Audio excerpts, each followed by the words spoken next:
live from the Windy City. It's Manga Machinations. This is episode number 514, and this week we're talking about some Glacier Bay books. I'm Dakazu, and with me is Darfox8. Live for the human city is Darfox8. Morgana Santilli. Hello. I am not in a big city. And Seamus2389. Hello. Seamus is the one who's in the real Windy City. In Chicago. Not that windy this time of year. Surprising. There's a storm going on outside. Not like, rainstorm. But it's windy. And my internet has been spotty today. So if you hear me disconnect all of a sudden while we're recording this live on youtube.com/MangaMacTV, do not fret. I have a backup. The backup being my phone and a mobile app. So if bad things happen, we will still have this podcast going. We'll figure it out. The show shall go on. I think the worst technical problem we've ever had on this show is like our server actually going down during recording time. It's happened a couple times actually. Yeah. It's Been a while. Knock on wood. Yeah. Server's been pretty solid for a little bit. Or we had Anne from Shoujo Power, she just could not figure out how to connect. And we had to delay the podcast by a week because it was just insanity. That was not good. Oh, was that like a Mac thing? Was it weird on Mac? Yeah, I remember that. It's always weird on Mac. But I know how to fix that problem now, so it's okay. It's okay. I still hate Macs. I do too, and I'm using one right now, so... Ooh. Yep. I got a new computer at work a while back, and it's not a Mac, and I'm so pleased with that state of affairs. I was like, you don't actually need to get me a Mac. You can get me, a regular Windows. I don't need to, I'm not a designer. I'm mostly using, Excel spreadsheets here. Yeah. Yeah, my wife's MacBook Air is not charging. And it's been a bunch of years, so she's due for upgrade. She just bought a new one. It should be arriving next week. Nice. Mm-hmm. Why not get the crazy MacBook Pro thing and be able to play Resident Evil 7 on your MacBook? Because she has no need for that. She just needs somewhere to watch her RuPaul. She'll be fine. Okay. It's the important things, the priorities. Mm-hmm. Yeah. Anyway, welcome to our podcast. We're essentially a book club for manga. In our main segment, we'll be talking about some Glacier Bay book titles that we have review copies of. I will mention that we had to change our lineup a little this week. And I will give a bigger explanation in our main segment. Stay tuned for that. This week, we're going to kick it off with news. Because Anime NYC is this weekend. And we had a bunch of things happening that we want to mention. First off, they had the first American Manga Awards. These new American Manga Awards were announced, earlier this year that they were doing it here at Anime NYC? Yeah, I think it's only been a few months, honestly. Yeah, it came up, and it's more of a award show specifically for manga. Of course, the Eisners and what is the other one? The Harveys. Mm-hmm. They do include manga stuff, but it's like a general comics thing on their side. And, they never give a translator award. They never give a lettering award to a manga letterer. They should. But it always goes to the guy who, does the lettering for fucking Usagi Yojimbo. That guy's great. But, after getting 10 awards, you should be fucking excluded from that list. Share Seriously. the wealth. Seriously. Hold on, Dakazu. If he's the best and he's still being the best, then why should anybody else get the award? He's not the best. That's like saying, if you're the best runner in the world, you shouldn't be in the Olympics, so someone else would win the gold. It's yeah, well, they're not good enough to win the gold, so fuck them. Seamus. I feel with the Olympics, it is a very, you can tell that they ran the fastest, right? Right. It's a quantitative award, whereas this is a kind of a subjective to a degree. kind of judging the. I mean, there are markers of what makes good lettering or whatever, but it's still going to vary from title to title. Well, luckily we have the American Manga Awards that happened, and we have our winners for Best New Manga. It's hashtag DRCL Midnight Children by Shinichi Sakamoto. Congratulations. Woo! That would have been my choice out of the lineup. For Best Continuing Manga Series, we have Delicious in Dungeon Woo! by Ryoko Kui from Yen Press. Yes, we're all very excited about it. Congratulations. A Best New Edition of Classic Manga Series goes to Neighborhood Story by Ai Yazawa. We read that. Yeah. This is like, I mean, the nominees and the award winners are just kind of like out of this world. It's a lot of things that I'm very excited about, which I can't always say for the Eisner nominees. Yep. For Best Translation, Stephen Kohler won for his translation of Kamome Shirahama's Witch Hat Atelier. Congratulations to Stephen. I think my choice would have gone to the translator who does the Akane Banashi series in Weekly Young Jump, because they're translating Rakugo, and I think that's hell. And they should deserve an award for that. Literally translating Rakugo to English is hell. But congratulations to Stephen Kohler. And then also, Witch Hat Atelier won for Best Lettering by Lyce Blakesley. We've read a bunch of her lettering works. She's great. So congratulations to her as well.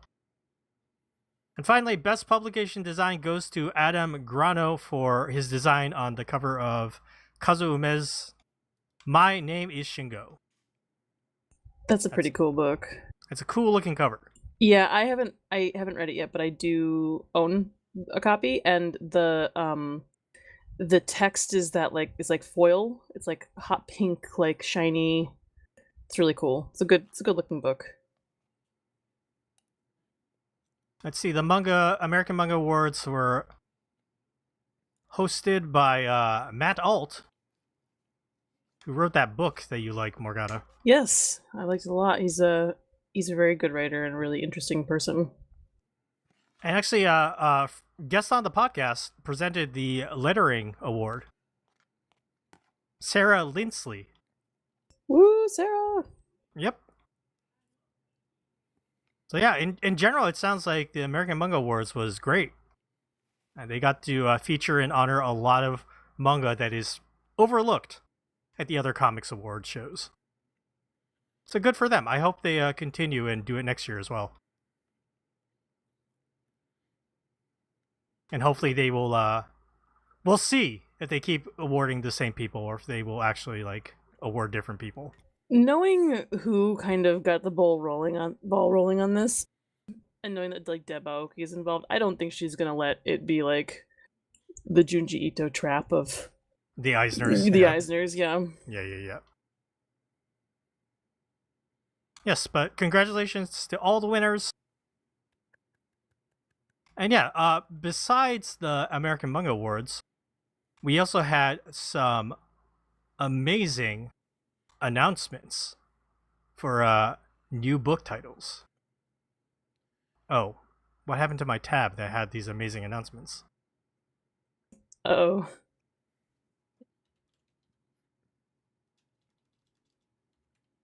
Hold on, I'm bringing it up. Okay. So yeah, there have been some great announcements. I'm sure, Morgana, you have some straight from Yen Press that are happening. Yes, I think they happened. I'm obviously not there this weekend, but yes, we are making announcements this weekend. There wasn't anything in particular that I thought we were excited about for the podcast. Let me make sure they've actually been announced before I say anything.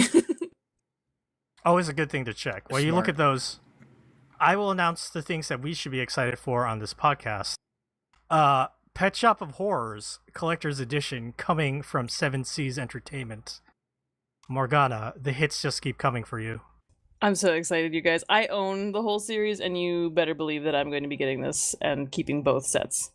This is going to be a collector's edition, it looks like. I'm stoked. That is wild.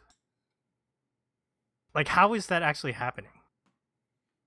I don't know, but I hope this means that they're going to also finish publishing the sequel series, which never was completed in English because Tokyo Pop went bankrupt. Yeah, that'd be exciting. Let's see. This is wild, but not surprising. Seven Seas will be publishing Ichi the Killer by Hideo Yamamoto. I think this is happening because they put out Homunculus. And it must have been successful enough where they're actually going back to Ichi the Killer. Is it the same person? What? Yeah, it's the same person. Yeah, get all your murder boners ready. Literal murder boners. That is literally a book that I don't think we can read on this podcast with Morgana. I don't think you want to read that. It is so violent and messed up, even from the beginning. So I don't know. Perhaps I will explain the concept and things that happen in that book to you. It's like all the super gross stuff in Homunculus happening like immediately. So, probably not for Morgana. No, not for me. Also, I realized that the thing that I wanted to bring up was already announced a while ago, because it's coming out in January. The Hell is Dark with No Flowers manga. Oh yeah, which I'm excited. Yeah, we talked about it already. But yeah, we did make our announcements already. I don't think there's anything like that feels like super manga mac from Yen this time around, but if I find out more about some of these titles, I will let you know if they seem like something we should pay attention to. There is something, but let me finish the Seven Seas. They're going to be putting out Eat by Nagabe. Of course, Nagabe is the manga artist behind The Girl from the Other Side. And they had the Wizarding Beasts. Wise Beasts of the Wizarding Wisdoms, I think? Yeah. It was a weird one. Liked it. Eat is a anthropomorphic boys' love story. Shocking. Yeah, from Nagabe? Who knew? Okay, so there is an announcement from Yen Press that Darfox should be excited about. Akira Hiramoto's manga that he's working on in collaboration with the writer of the Blue Lock soccer manga. Oh yes, I forgot. Super Ball Girls. Have I met these girls before? I don't think you know anything about this. Okay, but I should be excited. I don't know. Okay. Like, you know, it's funny. Oh, go ahead. Oh, sorry. So I was just gonna say, when I was, again, I know about the announcements a little bit ahead of time, and I have to work on putting the catalog together. And part of that is, getting the covers, and one of my coworkers gathers them, and I usually look at them when I'm coming up with, comparable titles and things like that. And I looked at the cover, and I was like, that looks an awful lot like Akira Hiramoto's artwork. And then I looked at the, metadata, and I was like, oh, it is. Surprise. Yeah, not written by him, but it is definitely his artwork. And a lot of his voluptuous babes, Darfox. Cannot wait. Or maybe I can. I will. Do you know how you read this? Do you know what it's about? Yeah, I know what it's about. It's a high school student finds a super ball, one of those super bouncy balls. Uh-huh. He takes it home, and when he hits it against the wall, a hot babe pops out. Nice. And then the hot babe is like, what is this? And then I think the babe kisses him, and every time the babe kisses somebody, like a deep French kiss, they spout more balls from their body, which makes more hot babes. It's like Gremlins. Yes, exactly. Don't French him after midnight. Yeah. Yeah, that's what it is. I don't have much to say about that. Maybe Darfox wants to check it out. So So is it like a slow apocalypse story, or is it gonna take over the world? You All- gotta read to find out. I All don't the want to spoil natural stuff. resources are gonna end because too many hot babes coming out of balls. You're just gonna have to read it. Okay, I think that's all the announcements from Anime NYC that I want to talk about. I think Kodansha did announcements too, but I haven't. Oh, I got an email. I'll look through it really quick. Yeah, I didn't check the other places for their announcements, but those were the main ones I saw. I was like, Pet Shop of Horrors. That's Yeah, great. no, that's crazy to me, and I'm really excited because that means I can force you guys to read it. I mean, I've read it before. It's good. But now everybody else can read it. Force you to reread it. Lots of BL from everybody actually. Looks like Kodansha licensed a couple. Yeah, nothing that stands out from Kodansha. Musashi, the samurai novel, a new edition with cover designed by Takahiko Inoue, which is yeah, pretty I think cool. I saw that. Mm-hmm. But yeah, but nothing that's like particularly like, yeah, this is a Manga Mac shoe in.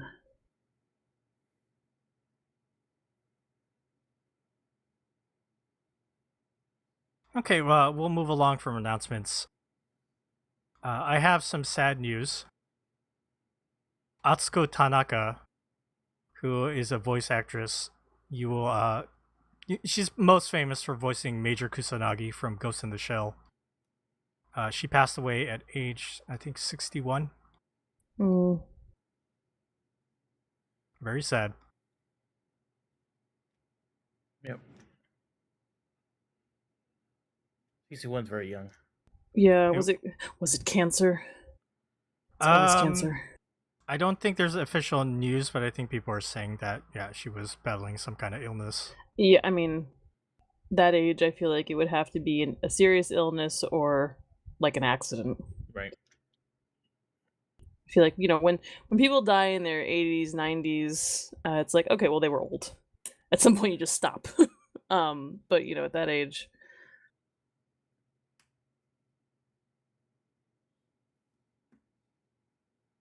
I guess that she has a son who's a voice actor. They hadn't revealed that they were related, but he's the one who made the announcement. That's also revealing that he was the son. Mm.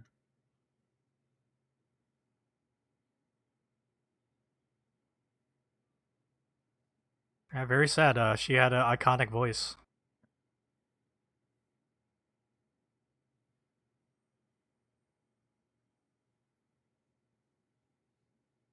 The son was...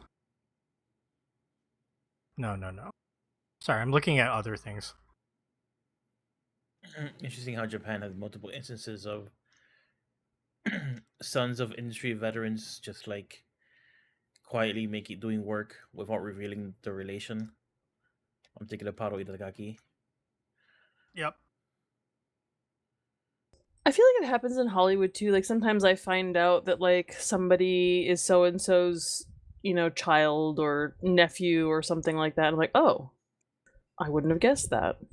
It's harder for actors because like when you see, I forget his name, but when you see Kurt Russell's son, like that's just fucking Kurt Russell who just fell out of like a time warp. Why is young Kurt Russell here? So like it'll be hard for him specifically to like hide it.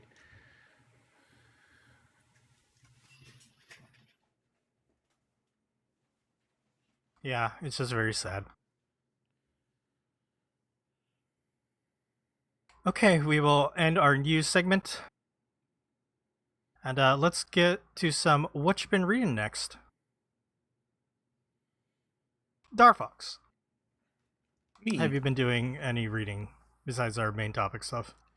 No, I mentioned before I was reading Jungle Juice, which is a Korean comic, for another podcast that I'm going to guest star soonish.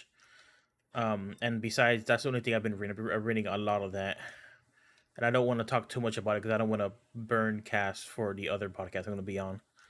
So I might kind of briefly mention it next time when I finally make the guest appearance. But for now, I don't have anything.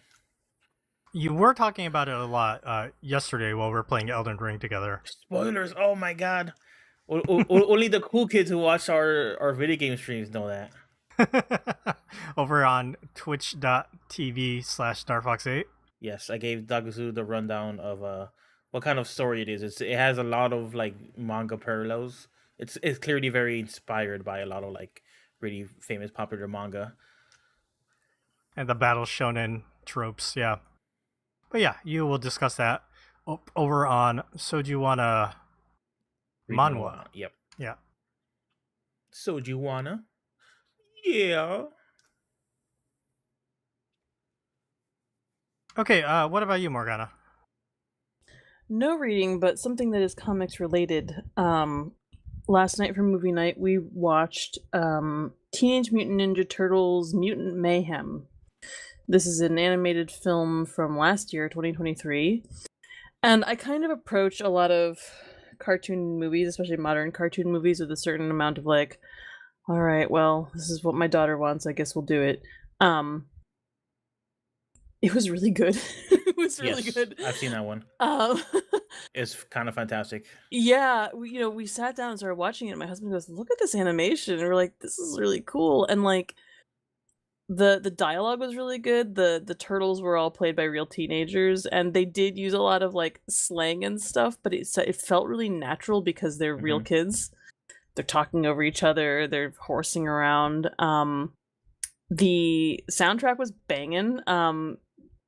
Music. The head of music was Trent Reznor of Nine Inch Nails, who is apparently really big in film scoring now, which is awesome and wild.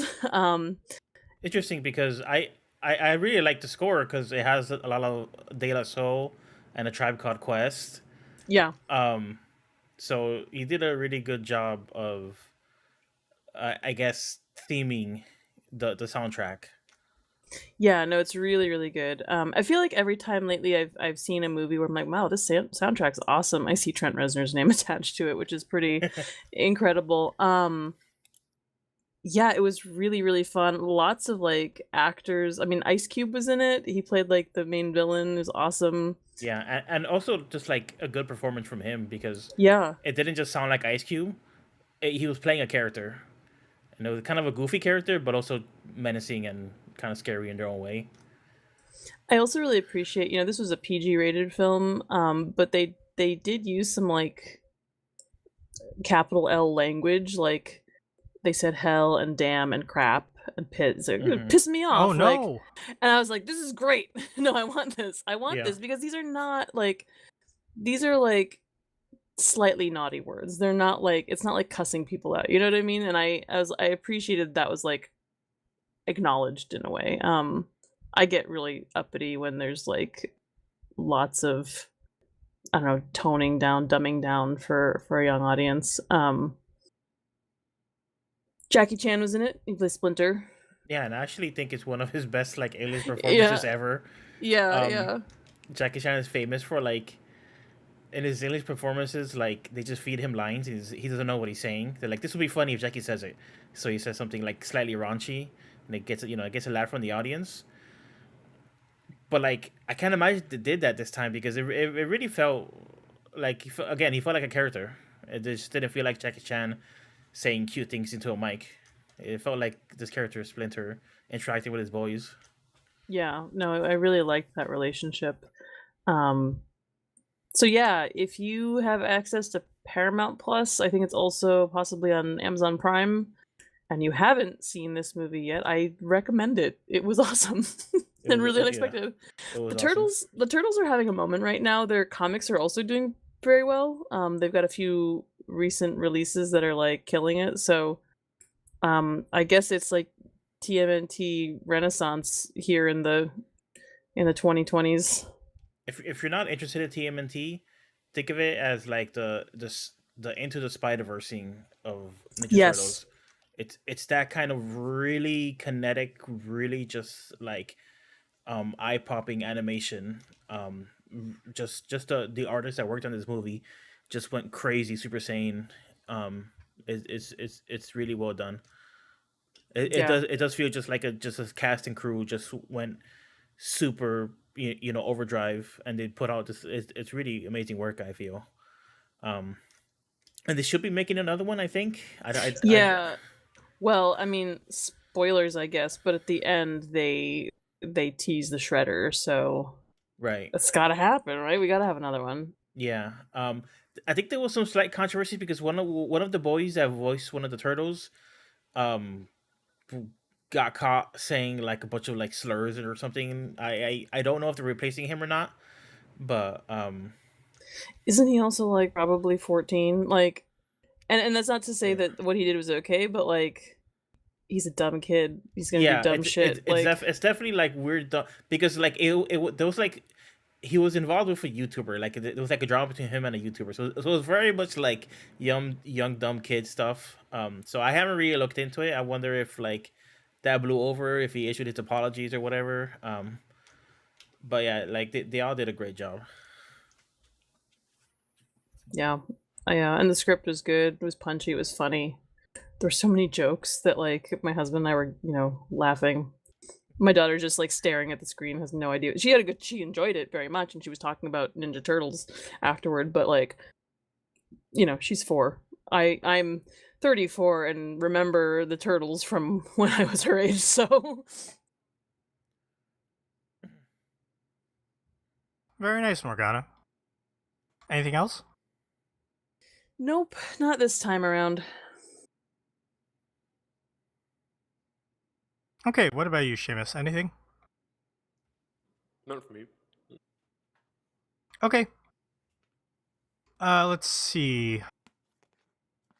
Because we are covering Glacier Bay books titles this week, I decided to read something that's a little bit more independent. Something that maybe Darfox would be excited about.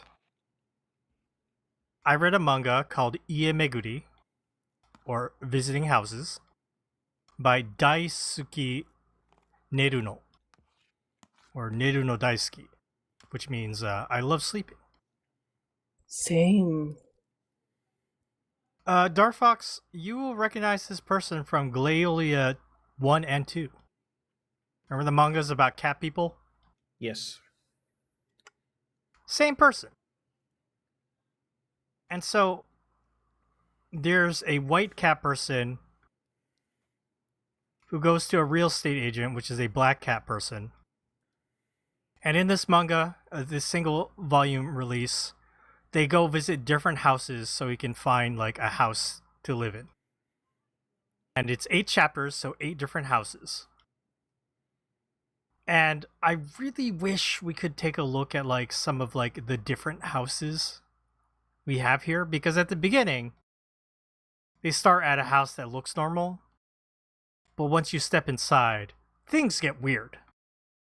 I don't think it should be surprising for Darfox because Neruno Daisuke likes drawing like kind of strange fantastical scenes. What was the thing in Glaeolia 3? Or Glaeolia 2? They were, it's like snail races or something? It was very awkward.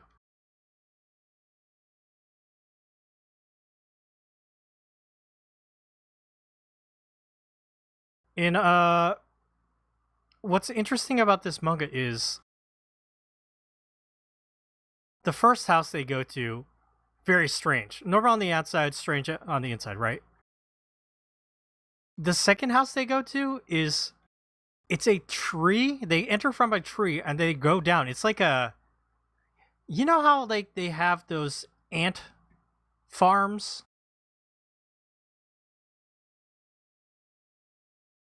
Hold on.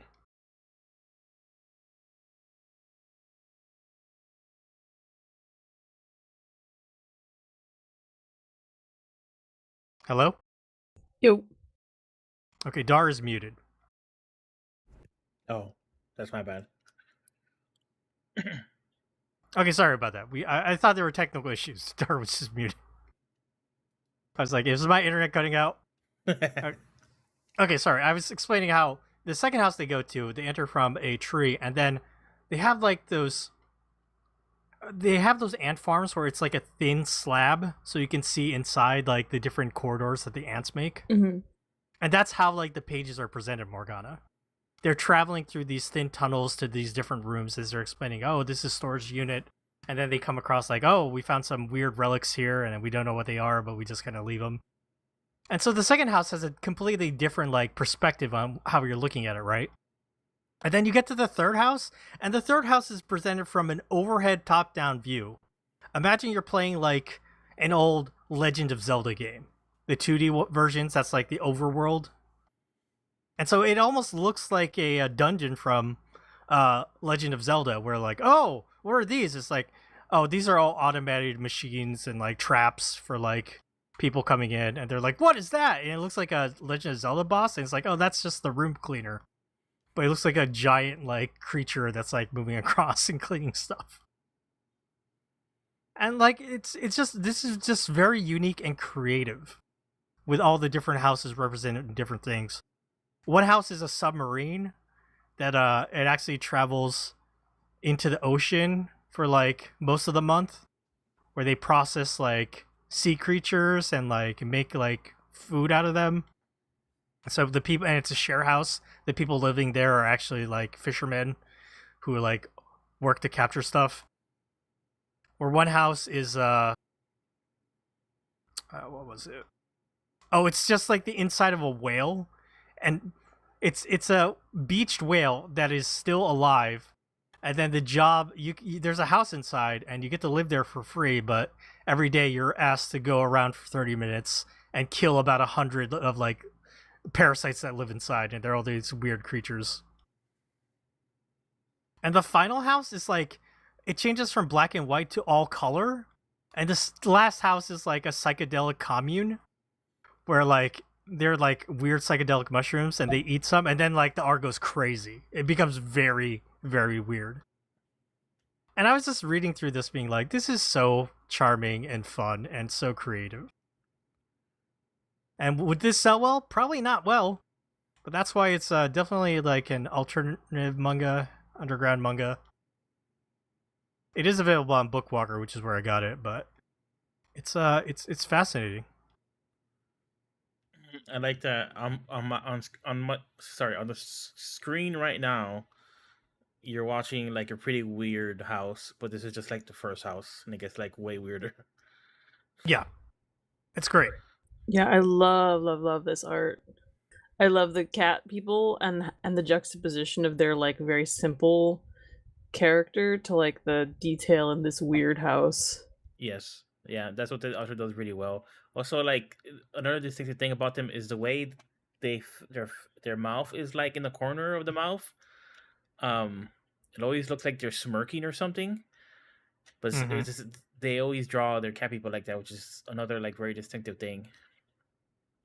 One gag that I loved throughout the book is at the end of every chapter, you know, the guy's like, I don't know if I want to live here. Let's check out something else. And they get in a car, and every chapter the car starts to morph into something different. And the white cat is always like, did the car look like this before? And the black guy is like, what are you talking about? You're so funny. And by the end, it's just like a log with wheels on it. So it's good stuff. It's good stuff. I'm glad I got to read a full book by Neruno Daisuke. It did not disappoint. So it would be a excellent grab for Glacier Bay Books or any kind of independent manga publisher to publish this. I think it would be really good, but probably expensive. You do have to do color pages, or it does not work. Interesting. This is for that last psychedelic chapter.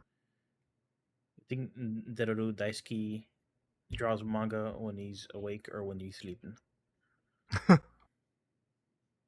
don't know. I had an afterword talking about like how they do get excited about moving, and then it came up with ideas for fantastical houses, and as they thought about more, they're like, I could draw this, I could draw that, I could draw this. And it shows. It's definitely represented here. Cool. Yeah. Ie Meguri by Niru no Daisuke. I really enjoyed it. Oh, you know what? I forgot to mention the coffee. Might as well mention it now. If you want to support Manga Machinations, you can head over to ko-fi.com/mangamac and buy us a coffee. Darfox just put up the splash page on our YouTube feed. Our Land of the Lustrous retrospective has been funded by Philip. That'll be coming in the future. Philip also funded our Berserk Psycho Selection episode, which is already out now, episode 486. And our current Oku the Inner Chambers retrospective is being funded by Manga Machu, Vicky Dalton, and Lulu. Thank you so much. And big shout out to anyone else who has funded us in the past. Eliz8E8, Chris from Canada, Deluid, Mia, Wyatt, Dr. Meltface, Poor Mexican 72, Liquidus 002, Xteen, and Jen. Thank you so much for supporting us. Okay, we will go ahead and end what you've been reading and get ready for our main segment. But before that, let's talk about next week. Next week, Morgana, you are gone. Yep, see ya. Morgana's going to peace out. So next week, it will just be me, Darfox, and Seamus. And we're going to do a Manga in Motion. Recently we watched a live-action Hong Kong movie called Wicked City. Did we talked about this on the podcast, right? We did, yeah. I think we did. So there's an anime movie version of Wicked City. And it's available on High Dive, probably somewhere else. But yeah, we're going to watch that for next week. I've seen this in the past. Darfox, Seamus, you have not seen this? Nope. Seen scenes of it. It's very infamous. Yes, it's if you've seen a movie and the anime movie Ninja Scroll, expect something very similar. I think the character designer or the director might be the same. But yeah, it's a anime movie for adults. There's gonna be a lot of gore, some sex stuff. So yeah, we'll talk about that next week. I'm gone, so they're gonna have a testosterone fest. But yeah, next week, Manga in Motion on Wicked City. Stay tuned for that. Okay, everybody, we're gonna take a quick break, and when we come back, it'll be time to talk about some cool Glacier Bay Books titles. Stay tuned.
Okay, everybody, we are back.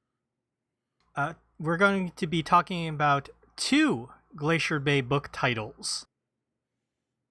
Last week we said we were going to do a triple dip. Here's the thing. I did not realize that 2 of our books were over 300 pages. And asking everybody to read like that much, like 2 books of over 300 pages, that's a little too much. So unfortunately, we have ended up cutting 100 views of reality. For now. For now. We will get back to it in the future. Minus 100 views. Oh no. Of reality, yes. So sorry, Emma.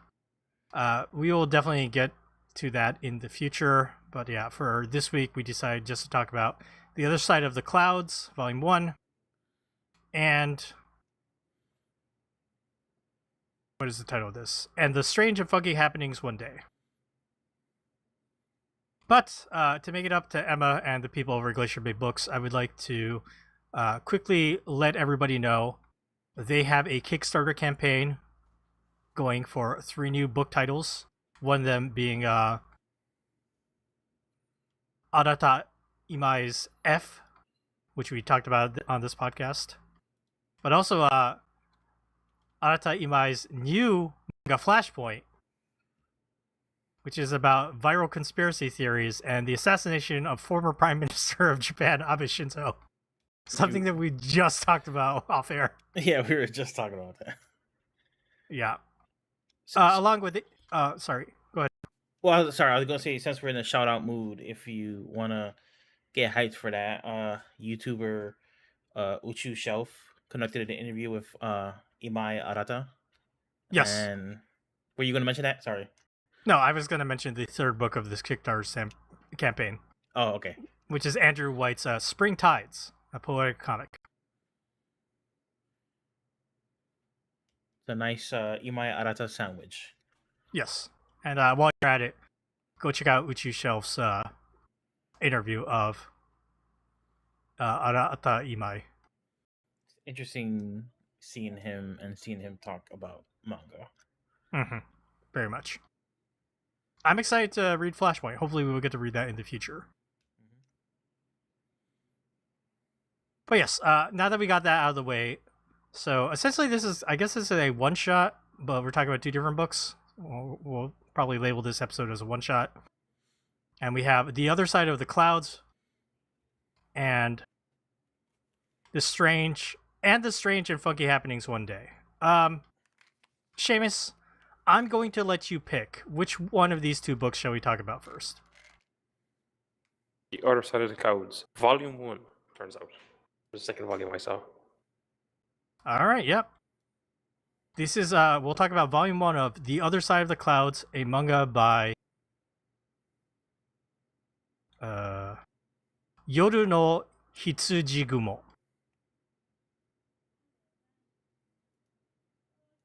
The author's name means sheep clouds of the night. Kind of interesting. So this is, we received a review copy of this from Emma over at Glacier Bay Books. This book is not currently out yet. They have a pre-order right now. Let's see. This is coming out soon. It just says fall of 2024. The localization team is translation by Matthias Hirsch, lettering Tim Sun, editing and book design by Emma Ruh, and additional quality control by Zutsuka. Emma Ruh and Zutsuka were guests when we talked about Glaiolia 3. So please go listen to that episode. You can hear them talk about Glacier Bay Books and Glaiolia.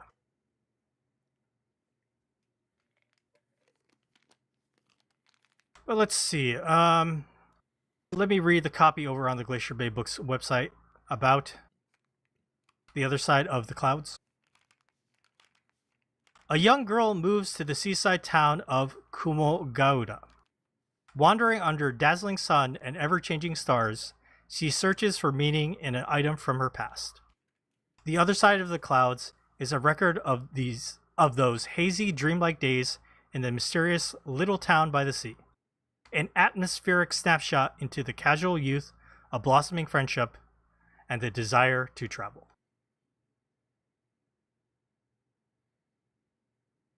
So yes, let's talk about this volume 1. Seamus, why don't we just start with you? What did you think of The Other Side of the Clouds? I really liked it. I thought the artwork was great. It kind of fit the whole like dream vibe. Very, I don't say pale. Pale's not quite the right word.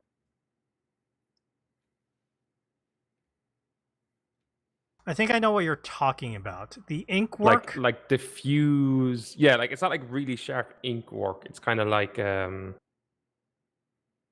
almost looks like pencil work. Like it's a little lighter.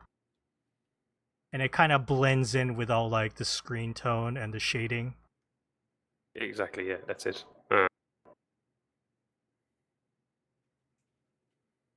It's a vibes book for sure. So you like the story of this girl arriving at this town? That seems a little mysterious. Yes, it was like horror, just wonder. Well, actually, it wasn't just horror. It was like horror and a few other characters.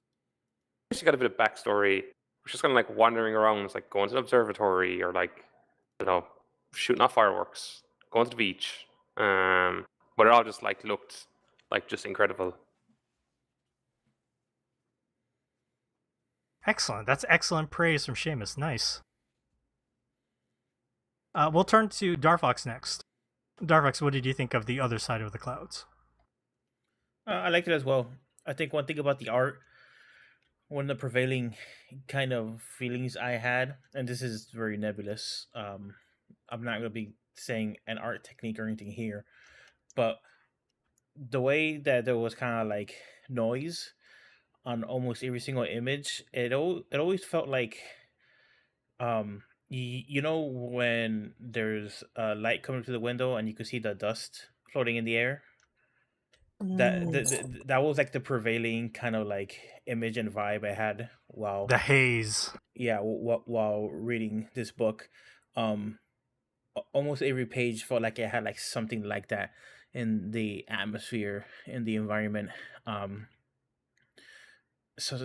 Almost like something that's like static, you know, like unbothered, in the town and environment. But not like dreadful or scary or anything like that. It's a nice simple book. It's just really good at capturing these vibes. It's also not like overly sweet. It's definitely very sweet at times. But it's not like a super saccharine book or anything like that. It just has a specific tone. And the main character is part Japanese. She's in full Japanese, so she's blonde, and a lot of times people remark on the fact that they're surprised that she speaks Japanese or something like that. I think is she quarter Japanese? I think she said her grandpa's Japanese, so I would make her quarter Japanese. If that's in fact the only family that she has that is Japanese. Um, but yeah, she's an interesting character. She's not necessarily like manga Genki girl, but she does have this kind of like exuberant attitude that she wants to like travel and kind of live her life to the fullest and meet people and kind of make friends with was her name Kaguya, the one at the observatory? Kaguya, yeah. Yeah, Kaguya. Very apropos considering the fairy tale of the Princess Kaguya Moon Princess. born in the bamboo, going back to the moon. Moon Princess. So Sailor Moon Edie.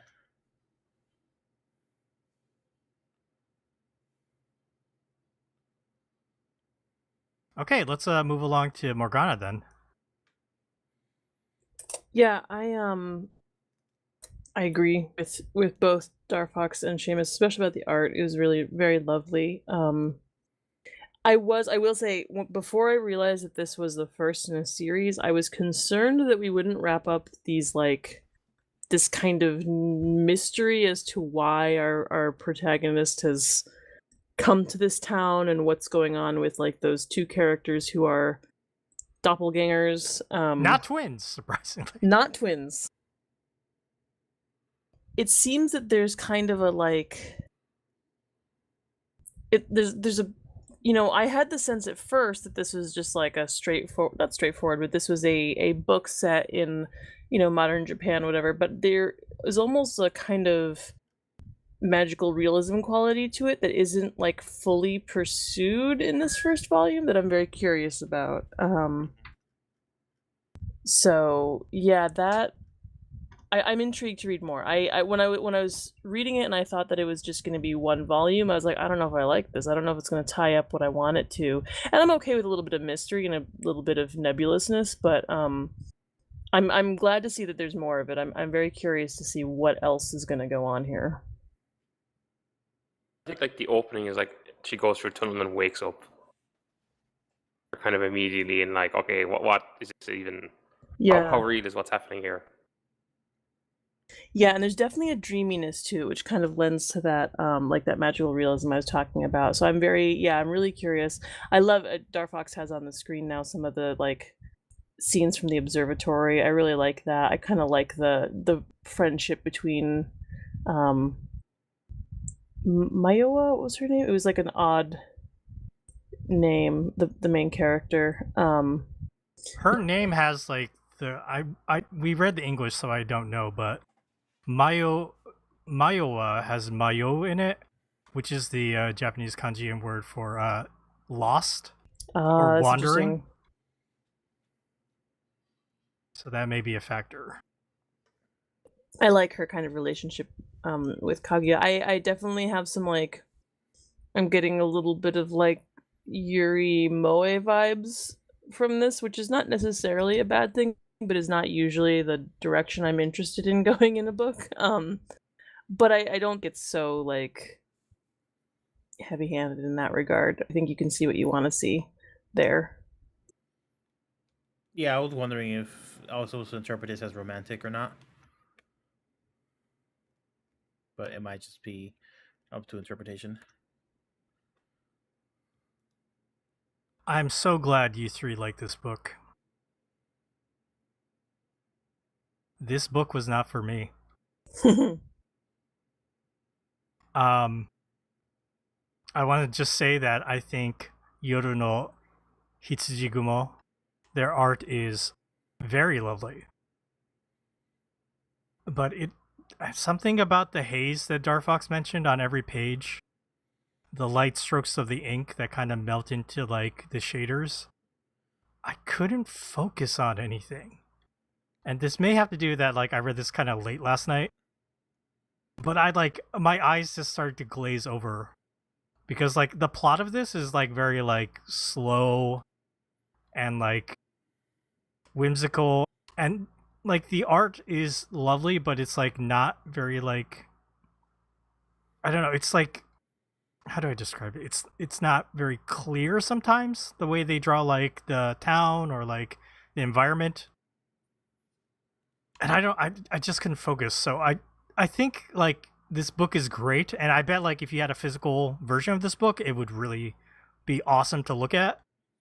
But yeah, something about the story and it being dreamlike and everything, like, it didn't match, like, what I wanted.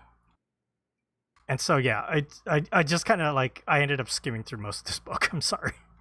I was just like, I'm not really feeling this. It's okay. If you ever find yourself in a town in a dreamlike state, you're gonna wish you read it. I suppose so. There's a movie, what was the name of it? I think April Story, it's like from the 90s.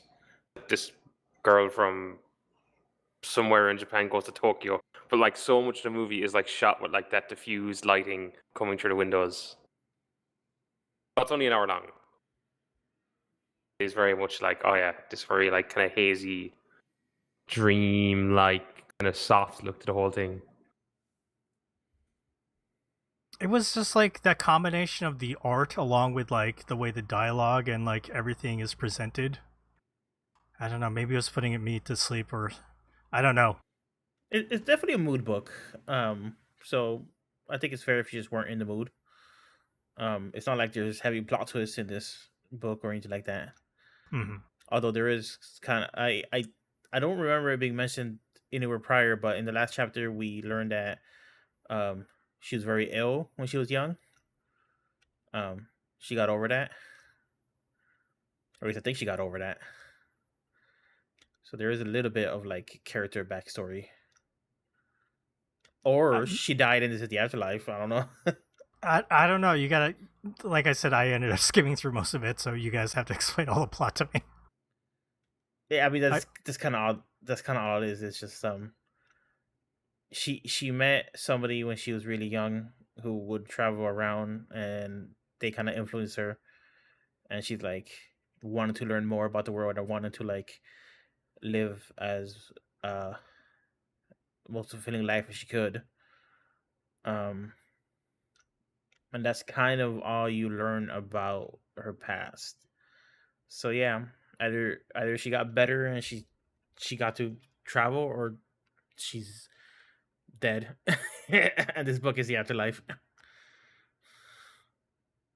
What do you Okay, think, no los Morgana? dos. It could be yeah, it could be both. Yeah, I was under the impression that she got better, or at least was better enough. But yeah, I can definitely. I mean, again, with that kind of dreamlike quality of it, and the ambiguity of a lot of what's going on, I would not be entirely surprised if it turns out she's dead the whole time.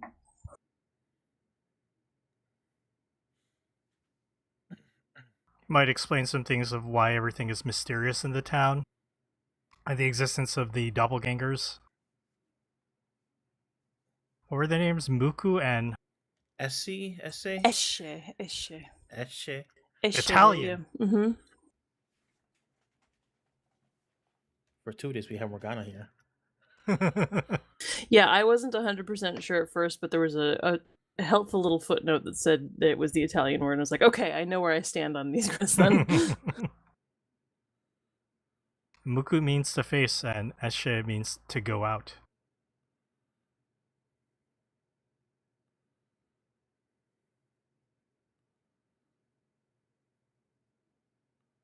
Yeah, is there anything else you all want to mention? I kind of gave my thoughts about it. Just emphasis on the art and the page I have up. I like their use of white and black because it's a black starry sky, but then there is also like building in front of the sky, and that's all like white and black because some of the railings are black. And it's just a really cool kind of contrasty image and a good way to like draw the night sky along with buildings.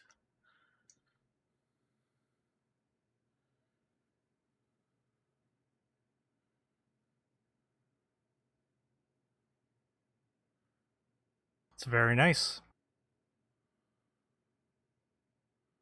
Yeah, anything else to say about this book, Morgana? No, I think it's pretty slow and again very moody. So I feel like the plot is thin, but looks great. And for you, Seamus, anything else to say? The panels of like the fireworks going off towards the end of it, they were great. They're almost like abstract, where it's like a black or like very dark background with like almost like the white of the fireworks going off. Oh yeah, I see this page. I think there's also like a bit of the very close to the end. There's like a shot of the, I think when they're in a sea.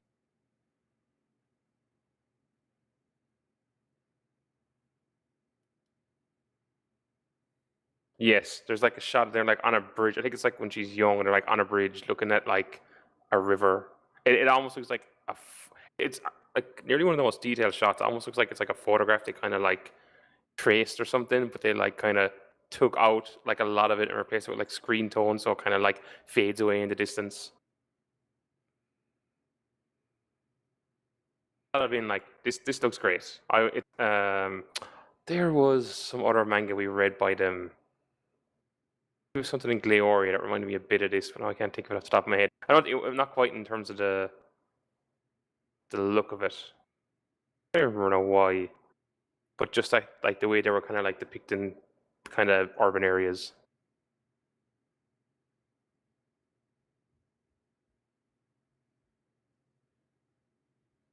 Very nice. So yeah, Dar, would you recommend this book? Would you read more? Definitely read more. I would recommend it just like I would many of like these kind of like mood books. It's just if you're in it for the art and the dreamy mood, then yeah, absolutely, it's a great read. For you, Morgana? Yeah, I agree with Dar on both. I'm curious to read more. I enjoyed this. I don't know that I want to like read a lot of this kind of thing. Like I feel like if it stays this slow, 2-3 volumes, sure. Going too much further than that, I might get kind of tired of it. So I was just looking it up. I actually have pre-ordered this. I think I got it with the Kickstarter. I will get a physical copy whenever they ship that stuff out. Very nice, Seamus. You'll have to let us know how it looks on paper, because I bet it's going to look real nice. Yeah, even though this book isn't for me, if you want mood and you like this art style, I would recommend it. And yeah, I would read another volume, because it sounds like everyone here likes it. I think it's like a summer nostalgia book in a way. Being nostalgia about like an old, like maybe not at, you know, what's the word, rural area, one of those. That and kind of like very no responsibility. That kind of like you're just kind of going wherever and doing whatever. But like there's like, you know, if you worry about like work or family or like school or anything like that. Just the vibes. You should play. That game your man did that's a really long YouTube video on. Yeah. Fuck, what's that game called? That's literally what I was thinking of. I was saying that I was like, what the fuck game? is the name of that game? My summer, the kid in summer. Oh, Boku no Natsuyasumi. Yeah. Yes. Yeah. If you have not seen that 6-hour-long YouTube video, there's one segment in that YouTube video I've seen multiple times. is it the part between like his two superiors, the section chief and the other guy? yes, it's so good. And that moment he learned that some people just age more than other people. Some people just get old. Other people just like they maintain themselves somehow. Okay, we've mentioned this enough that I should mention. There's a content creator named Tim Rogers. He used to work for, was it Kotaku? I think. Kotaku, and yeah, he's done writing for video game stuff for years. Now he has his own YouTube channel called Action Button, and he does long video essays on. And his last one was about this game called Boku no Natsuyasumi. You just play as a boy visiting his rural relative's town and spending his summer there and hanging out with people and just vibing. And it's very funny because Tim Rogers used to live in Japan and work there at what I think he worked at Sega? No, Sony. Oh, it was Sony. He might have worked at Sega as well, but he worked at Sony. He worked at Sony, and so he was talking with like these Japanese people, and he does the Japanese people voices, and he just speaks in Japanese. I assume there's subtitles for that, right? For most of it, yes. So sometimes he doesn't, as a gag, he doesn't subtitle some things. I actually love listening to stuff like that because as a Japanese person who speaks mainly English, it's just very funny to me to like get 100% of all the jokes of him like speaking the Japanese and the English, and it's just so funny. Okay, but yeah. Moving on from Tim Rogers and Boku no Natsuyasumi, and let's also move along from the other side of the clouds. Let's talk about our other book. our other book is And the Strange and Funky Happenings One Day by Natsuji Miyazaki.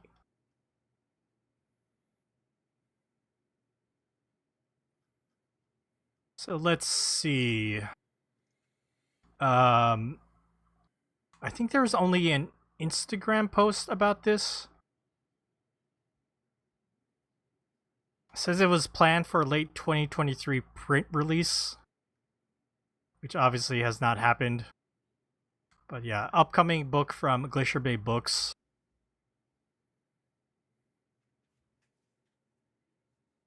Okay, let me get the localization team out of the way. Translation done by Zuchka, lettering Tim Sun, editing Emma Ra, book and cover design Emma Ra. We have some copy that has been written for this Instagram post. I'll read that. A profoundly creative voice from a new generation of artists, we will release their English debut science fiction short story collection filled with zany moments of whimsy and beauty. Natsuji Miyazaki's work has been recognized by the Japan Media Arts Festival and on manga best of lists such as Oreman and Kono Manga ga Sugoi, or this manga is amazing. So yeah, it's just a collection of short, weird science fiction stories. You know, honestly, Dark Fox, I was getting a little bit of of Mississippi vibes. Yes, this is very much Mississippi kind of territory. However, I will say that Natsuji Miyazaki leans way harder on absurdist comedy. Mm-hmm. Oh, wait, Dagazu? Dagazu? We lost Gone. him. Pour one out. All right. They got him. The Mississippi consortium got him. People watching the stream will just have to wait and see what happens. People listening to the podcast won't hear any interruption. It looks like he's still recording. Yeah, he's probably just recording a bunch of dead air on his end until it just stops. There. Oh, he's gone.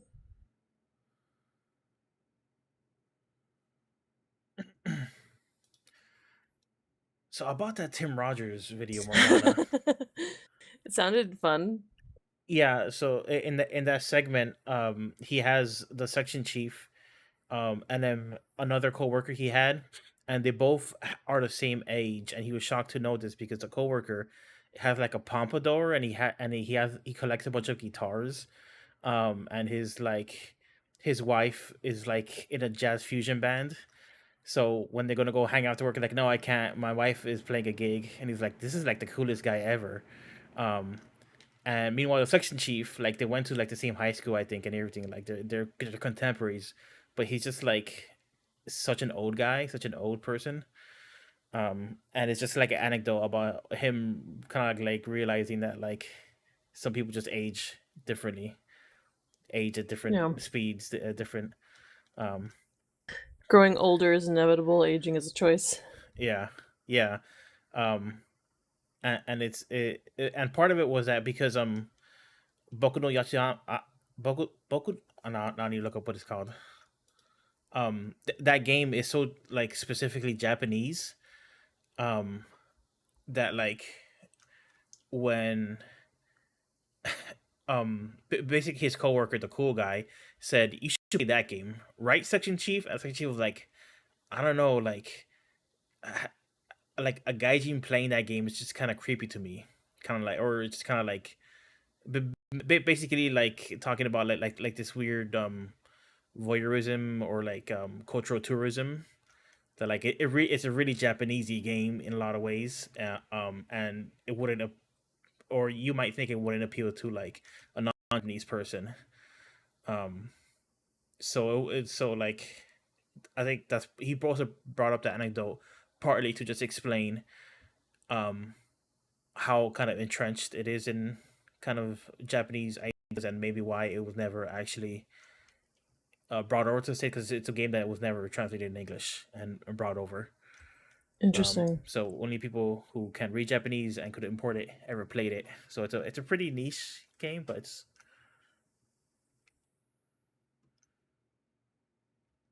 let's see. Oh, Back on Greetings. mobile. Hello. Hello. hello. It's not great. Well. Oh. Yep. Oh no. Yeah, You're an entire robot. Dogs and mobile isn't doing too hot either.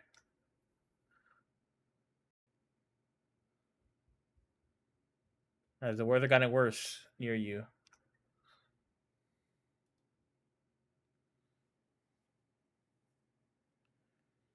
How is that? Is that better? Yeah. Yes. I had to mess with the audio quality. Sorry. That's good. So you think you're just gonna stick to mobile for the rest of this? At least while my internet is out. Sorry, everybody. That's a-okay. We're still streaming. Okay, I could start recording. Dark Fox, I will need you to record. Mm-hmm. And I will need you to lead the discussion. Okay, I'll try my best. I don't know where I cut out, and I don't know how much I saved at the end. You said basically, he leans a lot more on absurdist humor than Mississippi, and then I was going to be like, yes, and then I think you began something else, and that's when you cut off. Okay. Okay, I will start recording. One moment.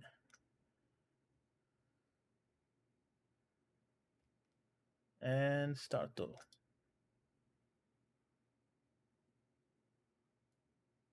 Okay, everybody, it has happened. My internet has gone out, so I've switched to mobile.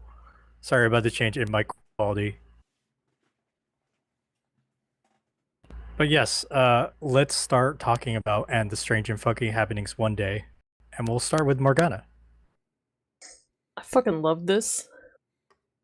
This was just weird. It was just like weird and fun and cool, and I never knew what to expect from one story to the next. The art is fun and weird and cool, and I was reading, and as I was reading, I was like, this is great. Like, what is this? This is nuts. I don't really have anything. I feel like I don't have anything intelligent to say because I just had too much fun. Yeah, I think this is one of those books that the more intelligent you try to be, the more disservice you're due to the book kind of situation. Because there is kind of like a base level joy in reading like all these random stories, and it's a lot. It's like it's a pretty big book. So I've forgotten more than half of them. Like as I was scrolling through, I was like, okay, yeah, there was this one. And I was just like refreshing my memory about all of these super random stories. A lot of them don't really have a punchline. Some of them have kind of a punchline. The one I have on screen right now kind of has a punchline. But like it's just kind of like weird stuff. And there are a couple, like the one you have on screen, that like kind of has a little bit of philosophy in it, or a little bit of like thoughtfulness, but ultimately it's just really kind of couched in this absurd circumstance. Like in this story, this potter or ceramicist who makes these plates and then smashes them because he's angry is going back to see his family, who are all going to tell him to get a real job, and he's like ready to get angry and get fuel for his next, like, you know, round of performance art, basically. And he gets there and they're all frozen solid from the air conditioner, which is nuts. And the whole time he's like, oh man, they made all my favorite foods, maybe they're right, maybe I should get a real job, you know. And he's really thinking about like his family and their role in his life, and all these like kind of, you know, this like deep personal reflection. And then they get unfrozen and they all start yelling at him, and he's like, I don't know, I'm just gonna go back and smash my plates, it's fine. And I was like, it's so cathartic in a way. Like, yeah, it's like I've seen a version of this meme online, but it's like when when the kid that's like less social comes out of his room to meet like the family in the big family gathering, and then everybody turns to him and is like, "Oh, look who showed up! Oh, look who crawled out of his cave!" And the kid's like, "Fuck this," and he goes back to his room, kind of thing. It's like the same kind of idea, where it's like there could be like some sort of olive branch here, but the communication isn't lined up on either side. That one panel that I posted in our admin, Taniguchi was shook. I laughed so fucking hard when I read that. There were a couple. Zuchka did the translation for this. It was so good. Yeah, there were a couple instances of like slang, and you know, my usual take on using slang is like you gotta be careful about, especially like dating something. But there was this one story about a teenage girl who had like blipped into the past, and this samurai had like fallen in love with her, and she's like, "Nah, cool, like we can't do that. I'm in high school and I'm gonna go back to the future." And the whole time she's like using all this like ridiculous modern slang, and it's so funny. It is so funny, especially in juxtaposition with his like, you know, very formal speech and his like confessions of love for her. Yes. Also, I'm back, everybody. My internet just came back. Oh, it's handsome Dagazu. For now. For now. Morgana, that story with the samurai. Darfox, I was reading the high school girl's voice as Lightning Bolt. Okay. Because like the high school girl says, "For real, no cap." I could just imagine Lightning Bolt saying that. So I was just like, "This is perfect." He doesn't say that too much, but I could see him saying it. But he's a child. He's a young one. Yeah, Dar, what did you think about and the strange and funky happenings one day? Yeah, I like that as well. It felt nice to have a lot of it because, like, you know, I'm a big Mississippi fan, and Mississippi there's not like too much of his like comic work out there. So, and I hope this doesn't set a short or sell the artist short, but it kind of felt like a nice substitute in lieu of having more Mississippi. Because like you said, it isn't exactly like Mississippi. It is different. It's a different tone, but it has the whole like sci-fi element, but it isn't like a sci-fi story, or it's just like an element in the background or part of the characters, and of the actual story is about something else that's goofy, something more mundane, something, you know, more cute or whatever. Yeah, I gotta say, just from the first story and the Forgotten Item one day, it's about a man visiting his mother in a nursing home, and the man is like leaving on a boat, and there's a flashback of the doctor being like, "Why can't you stay here? You know, leaving your poor mother like this." And the man is just like crying on the boat, and the mom is like, "Oh, he forgot his laptop. Unbelievable." And then she starts spinning like a hurricane and just yeets that sucker across the sky, and it comes flying in on a two-page spread and just lands on him. I was like, this is fucking amazing. I'm in. Yep. Started on a real high note. Yep. And that's all it is. It's like a 6-page comic, and then you're just like, okay, this is what we're going for. This is the tone. This is gonna be a good time.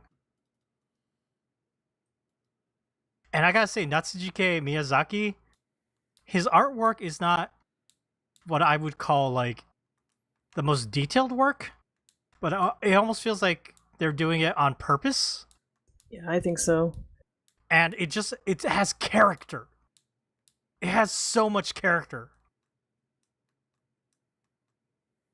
That story about the kid and his like mom died, so his dad replaced it with a machine that makes like the same kind of bento. And a big kid is about to take his food, and he just starts going apeshit by swinging his arms. That it doesn't look good. It looks like maybe like a child drew it, but at the same time, it's detailed enough that it's clearly not. It's so good. I think it's intelligently drawn, even if it's rough. Also, It's drawn rough on purpose. Also, that was the story that for some reason there's like a tree with an air conditioning unit hooked up to it. That was like random. There's a lot of like we clearly have like a futuristic setting, right? Like, but we're not talking about how we got here. We're not talking about anything about like it just exists in the background. You just kind of have to take it at face value and just go with it. It's so fun. There's a story of a man who hits like a person with his bike and they die, and he's asked to like go deliver something to the family, and it turns out that man is just a bunch of clones from a naked woman who lives in a hotel. And it just ends with a kaiju attack. It's like, what? It's so fucking absurd and strange. Though not all the stories are just like weird, absurdist, like, you know, comedy punchline. Some of them are a little bit more thoughtful, but they're still strange, still absurdist.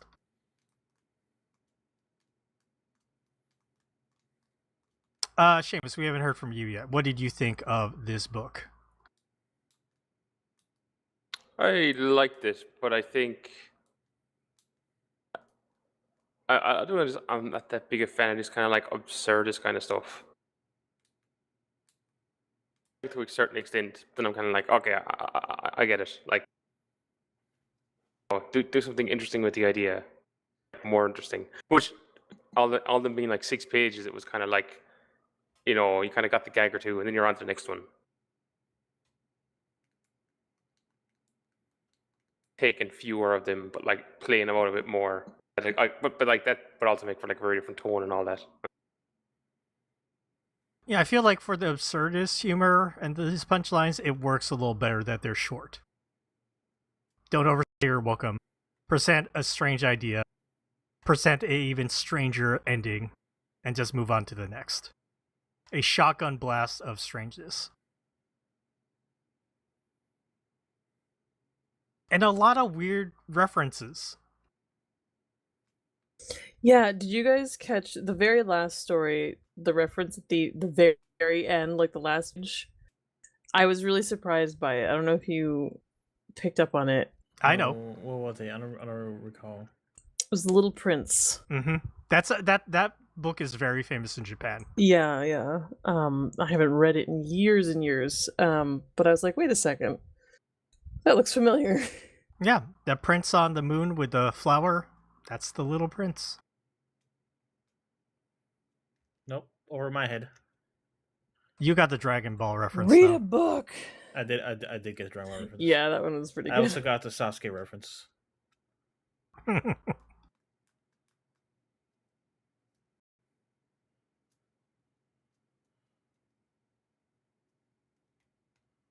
I loved the toilet paper story.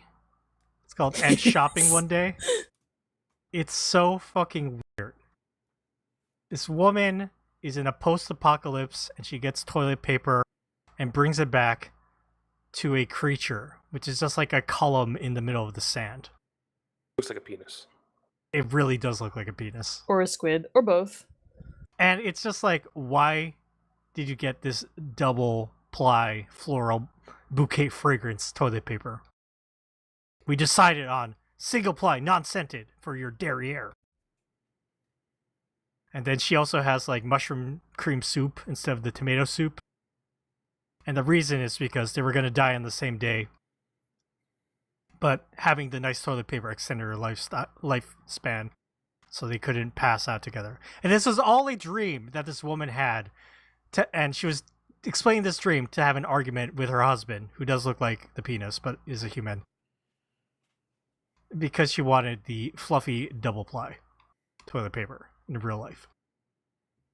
That whole story, the whole time I'm like, what the fuck? And then the punchline happened and I was like, what the fuck? But it was really good. You good. say that to yourself a lot while reading this book. Yes. But somehow I didn't hate it. I was just like, this is great. It's what the fuck, but in a good way. Mm-hmm. I don't know what's happening, but I'm just going with it. I did like the one about the pizza where it's like, oh, you get a free supply, but like you can only have pizza or you get fined. And he's just like, all right, I guess I'll keep going for a while longer. It's like, oh, it's free pizza, like, you know, you can't give that off. He implied that he's going to like die of it fairly soon. Yep. The woman bringing him the pizzas was like, we've calibrated your lifestyle, your life cycle, so like we know exactly when you're gonna die based on how many of these pizzas you eat, and I will deliver your final meal. It's like, whoa, it's like a little bit dark, but then it like kind of pulls back around. It's like, I had to cancel because it was wrecking my stomach. I'm trying to think. There's a lot, like there's like a lot of like there's like what, like 30, 34 stories nearly in this. Like it's hard to kind of even remember like a lot of them. Yeah.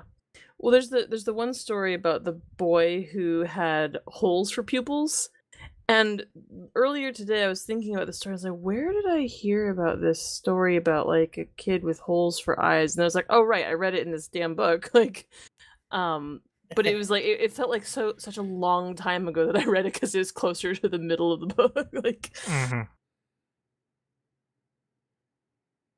there's just like a lot of smart visual gags thrown in here. Like the story of the man who was cooking and then a random person who was there at dinner time who ended up being like, I'm actually an alien. I came to collect this videotape that shows us in true form, and it's just a squid. Yeah. And the man's like, I don't think anyone's gonna know. You just look like a squid. But for one page, he starts popping popcorn and has really dramatic, like onomatopoeias on screen with a lot of like speed lines for no reason. And it's just, there's just like fun visual things to like keep you engaged while you look at all these like weird sci-fi absurdist comedy stories. I was gonna say there was one story that was just kind of somber in tone, and that was like the one on the moon or the planet about the guy with the part-time job of holding the string. yes. And his friend ended up dying and passing away, kind of implying that it was their dream to come to like space together, and how we won't give up on this job, which we no explanation about what the fucking string was all about, but some kind of reflection about him and his relationship with this guy who passes away.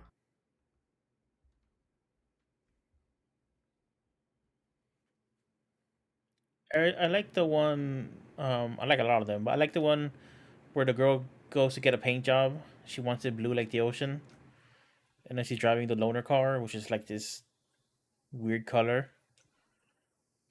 I love her like dress that fancy lady like wears. the big poofy kind of like heart shaped thing. Yes. Yeah, yeah, it's a lot. But then like the twist in that is that like the mechanic or painter, I'm not exactly sure what she was, the person working on the car, is like, oh well, that is the color of the ocean in my world. It's very important to me, and then like the rich lady kind of has a different perspective on all the different colors. Mm-hmm. Like maybe these are all nostalgic colors for other people. That one felt like very Mississippi-esque. There's so many good stories, like the dog that shows up outside of the school, and everyone's like, "That's my dog! Yeah. That's my dog!" That might be one of the funniest to me. That one was really funny to me. The punchline being the chef that looks like he works at like a Chinese restaurant appears, and he's just an exorcist because that was like a mechanical dog that got possessed By spirits, yeah. Oh boy.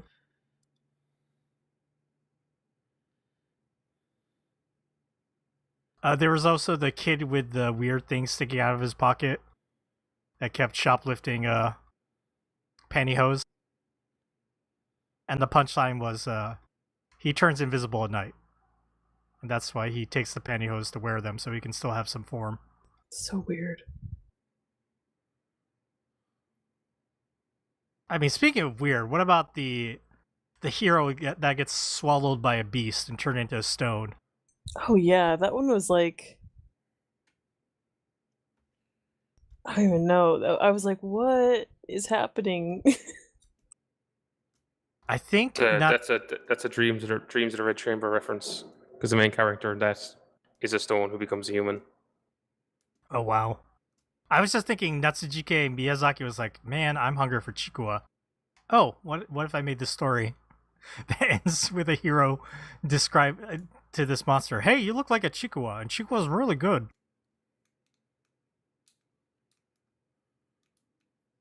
There's almost a horror story, and the important thing that had been forgotten one day about a woman with a doctor that she can't remember what's happening.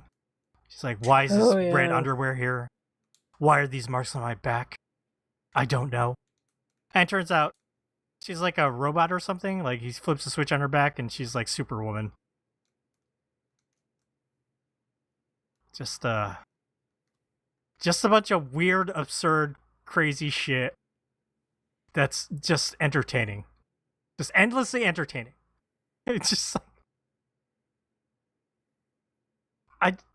I just loved everything about this book. Every story was so different from the last. There were only 2 stories that had like a continuing storyline. The girl who was like, oh, my fish is gone. And then the boy with a string coming out of his ear. Oh, the bullies that show up in that are like just straight ripoffs of like Big G and Sneech from Doraemon. Yeah. Yep. So. Oh, actually, I have a question on the shook thing. Here in the US, Yes. what exactly, like, is that just like a mental thing? Does it mean like, oh, they're fucking hungover from the night before? No. I'm shook means like I'm shocked. Basically, I can't believe this is true. Okay. Yeah, I think the meaning in Ireland is slightly different. Like, if you say you're shook, you're just like, you're not well, and odds are there's a good chance that's because you were like shit. You got shit faced the night before. That's funny. Yeah, shook is relatively modern lingo. Oh, God, I love that. When I read that, like I said, Wait, I laughed so much. That's considered modern lingo in the US. Yes. Yes, it's pretty recent. Like last 10 to 5 years, like more than 5 years, less than 10 years, kind of. Okay, that is kind of fascinating. It's like, I guess, yeah, because like in Ireland, I don't know how old it is, but it's just like, that's just like a term you hear people say. Mm-hmm. I guess, yeah, it's a very different meaning.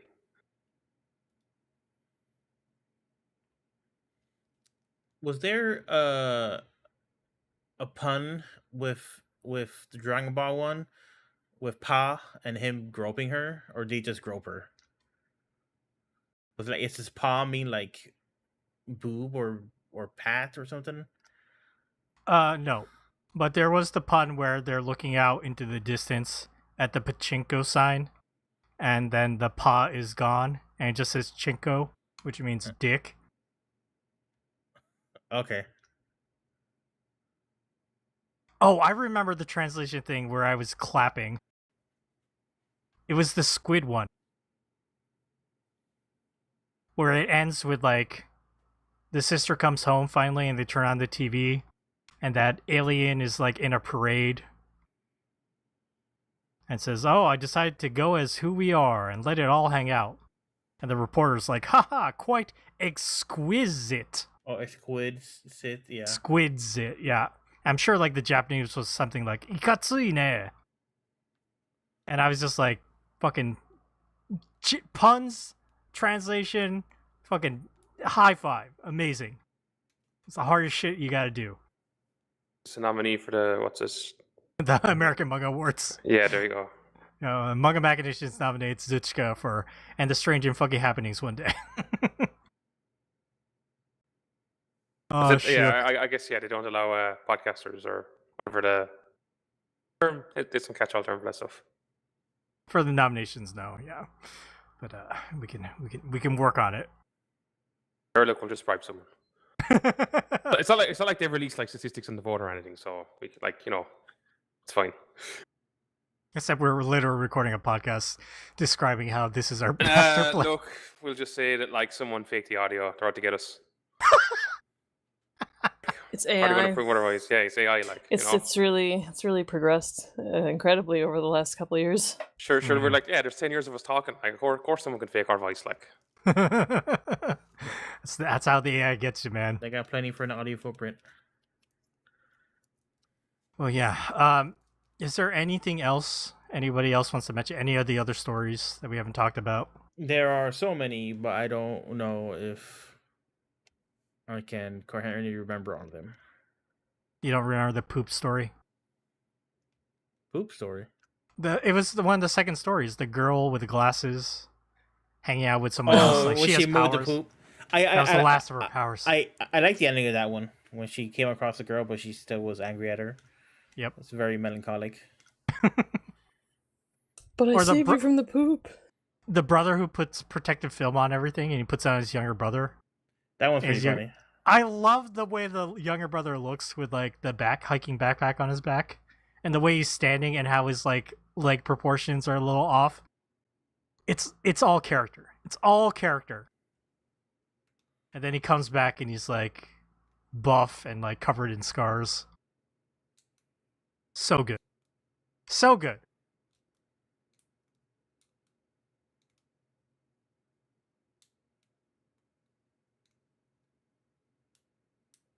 Yeah, I love everything about this book. It's fucking weird and hilarious.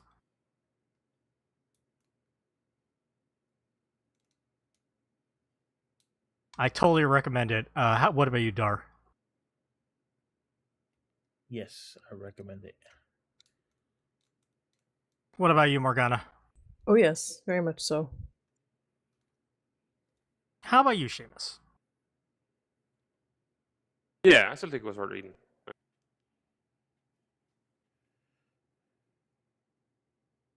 Okay, and there you go. We have talked about our two books. I think for me personally, I really enjoyed And the Strange and Funky Happenings One Day more than Clouds. That's just my personal preference, though. Darfox, you have a preference between these two? Yeah, I think it's Funky Happenings. What about you, Morgana? I'm feeling funky. But is it Clouds for you, Seamus? It is Clouds for me. Clouds was the Seamus book. I'm surprised. Honestly, I'm surprised. What surprises you about me liking Clouds? No, I mean, like, I know you are about the art, but I'm surprised that the hazy art of Yoru no Hitsujigumo resonated with you. Is it unusual? I'm trying to think. Kind of that kind of pencil-like tone. I can't really think of much like it off the top of my head. But I could just fit the kind of whole dream kind of like nature of the whole thing. It kind of reminds you a bit of, what's the name of that movie? Cali Blues? Where like a character also wakes up on a train through a tunnel and then like the next hour of the movie is basically like one long dream. Well, not without so much light diffusal, but Maybe that combined, the hazy artwork combined with like the character design, which was very cute. It's not something I normally associate with like what you prefer, Seamus. So there you go. 10 years in, since surprising you. Seamus has got more. Isn't that what a marriage is all about? Keeping it fresh. Well, there you go. And I think that will be it for our episode on these two books. Thanks again to Emma and the people over at Glacier Bay Books for giving us review copies. We're glad to talk about it.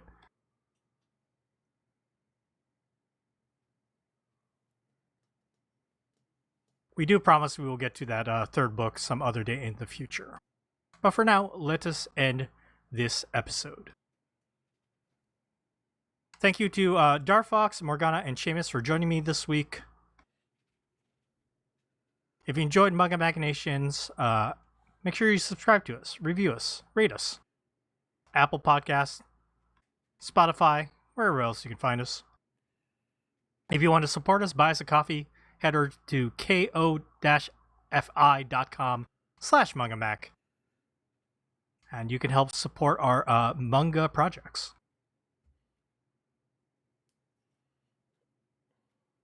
Reminder that next week we'll be doing a manga emotion on the anime movie Wicked City, so stay tuned for that. And if you want to go support Glacier Bay Books' new Kickstarter, make sure you do that. They are the Kickstarter is for Imai Arata's F and Flashpoint, and Andrew White's Spring Tides. Go raise money so they can put those books out.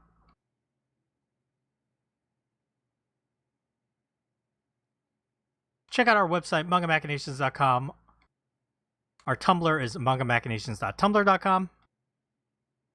Come join our Discord server. Just head over to discord.me/mangamac. We've fallen a little lax on playing Machan every Monday, but we will try to get back to that. But yes, come here and talk to us, or ask us questions. Or you can still send us emails. Send them over to mangamachinations@gmail.com. Don't forget to subscribe to our YouTube channel, youtube.com/MangamackTV. Also, check out our Mangamack Watches channel, where we do watch-alongs of different anime. And follow us on social media. Follow us at Mangamack Podcast. That's Manga MAC Podcast. Or you can follow my personal social media at Dakazu. Follow Darfox at Darfox8. Follow Morgana at Morgana Relina. And follow Seamus at Seamus2389. Remember, Seamus is spelled without an H. Alright, everyone. Thank you so much for listening to us this week. Bye! Bye!